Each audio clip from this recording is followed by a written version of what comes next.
But let's tell our viewers and listeners exactly what went down in the closing moments of the state of Florida. On Friday, which was technically the last day of the Florida legislature, we received a call making it official that decoupling is dead in the Florida legislature for now. The legislature was supposed to end on Friday, but they were unable to come to an agreement on the state budget. So it appears that they're going to extend the session and return to Tallahassee in the next week or two. But we have been told that decoupling will not be a part of the discussion.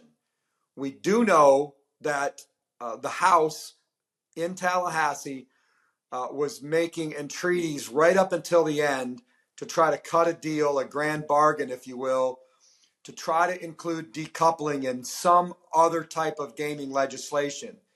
But we're very fortunate that our allies in the Florida State Senate put up the firewall, and they said no to decoupling. And it's a major accomplishment for TRI. John, of course, you're the vice president of TRI, along with David O'Farrell, the president, and board members Aaron Wellman, Barry Eiselman, and Mark Cassie. I'm grateful to you guys for hiring me to help in this process. It's a big win. It's a big win. And I like to say, well, it's a John F. Kennedy quote. Victory has 1,000 fathers, failure is an orphan. And there are a lot of people who deserve credit for this win, because we started out, as you remember, John, way behind. Yep. And we were able to we weren't even in the gate when this race began. Right. But luckily, we slowly and steadily built a coalition that made up ground. And in a photo finish, we won this battle. Yep.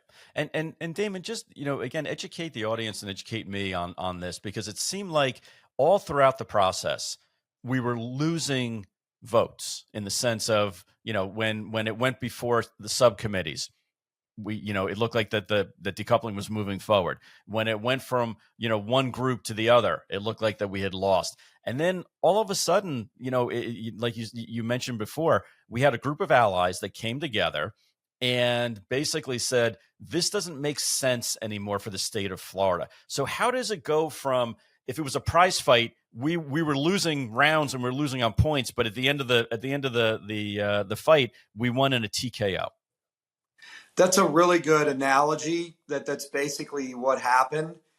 And it was really demoralizing for the bill to pass in 3 different committees. And as you know, we had dozens of people show up, not only to wave in opposition to the bill, which is something you can do in Florida, but we had dozens of people speak against the bill. Mm-hmm. And we made a really good case that decoupling would destroy Florida's 33,000 horse industry jobs and its $3 billion economic impact.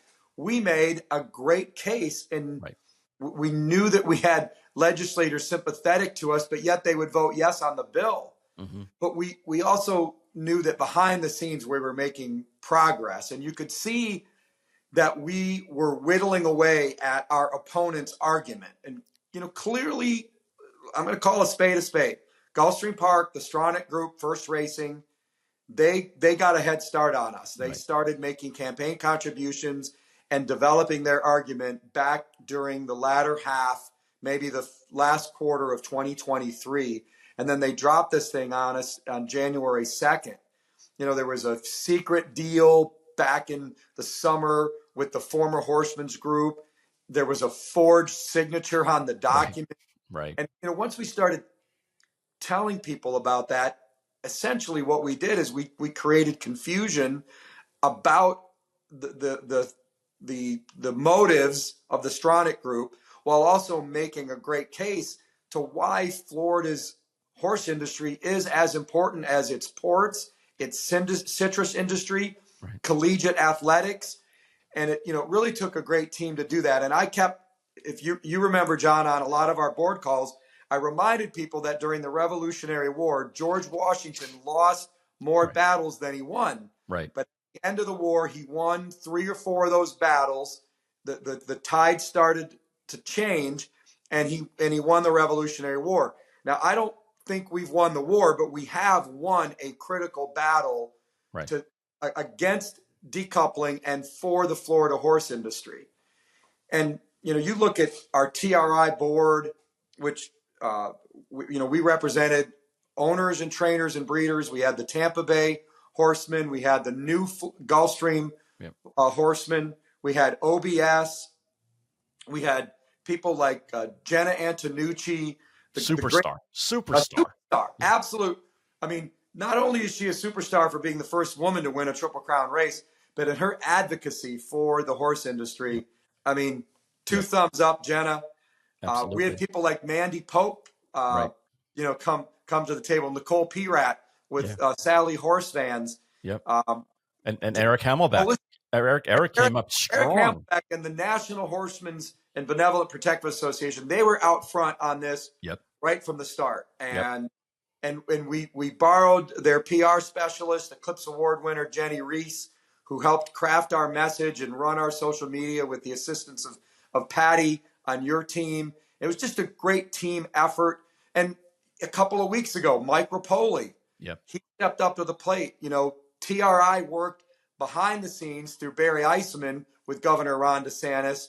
And then, as he is wont to do, Mike was appropriately very much upfront with Governor DeSantis. And it all started about 6 weeks ago when Governor DeSantis made a very pro-horse industry statement at a press conference.